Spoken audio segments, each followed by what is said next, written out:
Today we're talking about something that has been part of RPGs for a very long time, but as far as I'm aware, no one has ever come up with a name for it before. So, in reference to my previous video about developing RPG terminology, I have decided on a name for it. I'm the first one there, I get to name it. I think that's how that works. So, I'm calling these named interactions.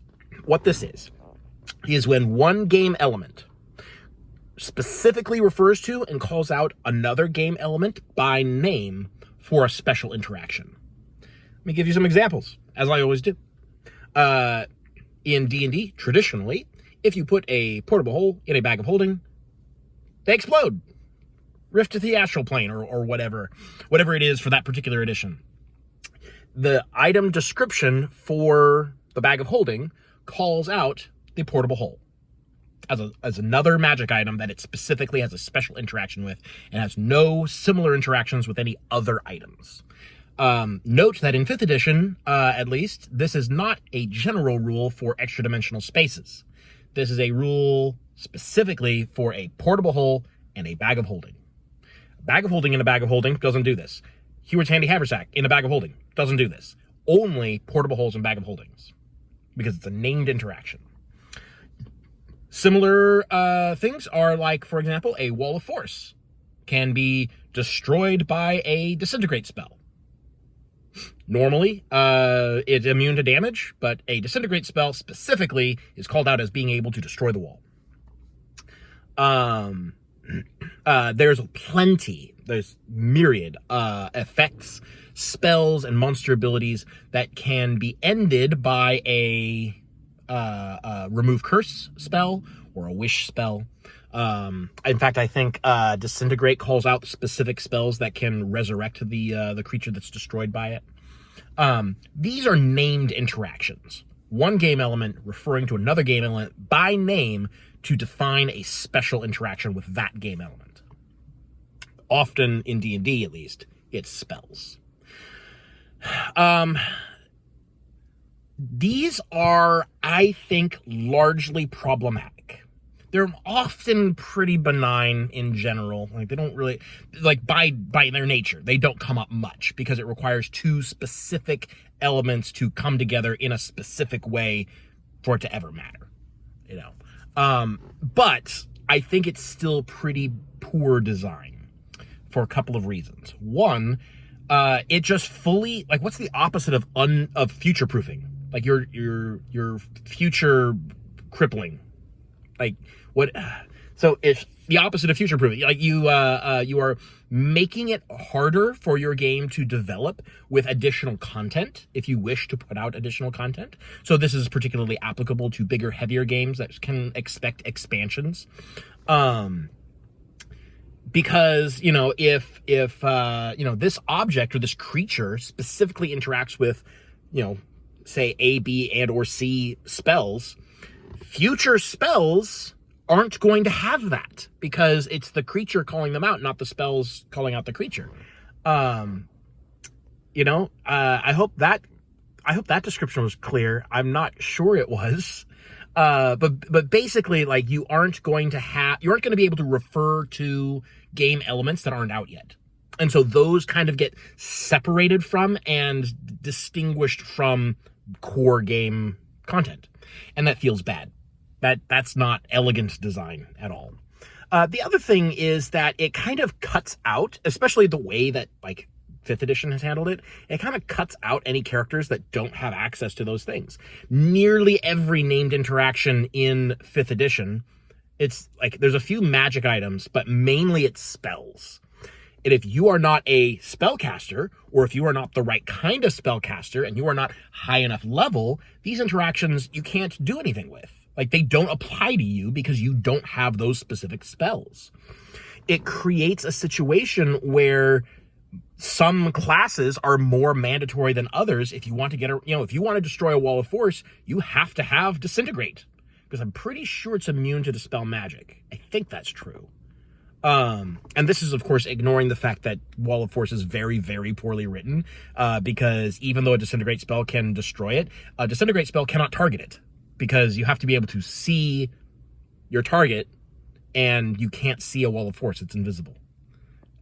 So anyways, that aside, these kinds of named interactions create situations where only very specific and very narrow circumstances can actually like interact with these things. I find it highly inelegant, and the better solution, if you are designing a game and you want to have interactions between different game elements, is to make it a natural interaction. Sort of the opposite of a named interaction is a natural interaction. That is that two things, instead of calling each other out by name, they both interact with the core game rules in such a way that their interaction can be intuited. And can be like derived from knowing the rules and reading the text of the abilities. It feels far more intuitive. It feels far more elegant. And this is largely an elegance thing. I'm not saying you're necessarily wrong if you want to put in named interactions into your game.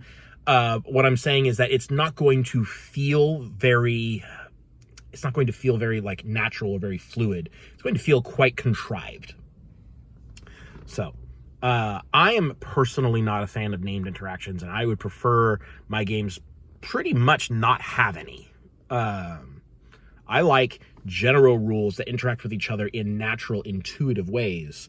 And I think that's kind of the mark of a good designer, is when you're able to make a game that functions in that way. Because you make a game that's sort of logically, internally consistent, and then you're going to have stuff interact with each other in the way that you would expect. You don't have to have these named interactions. Like, why specifically does a disintegrate spell destroy a wall of force when no other damaging effects can hurt it? You know, why?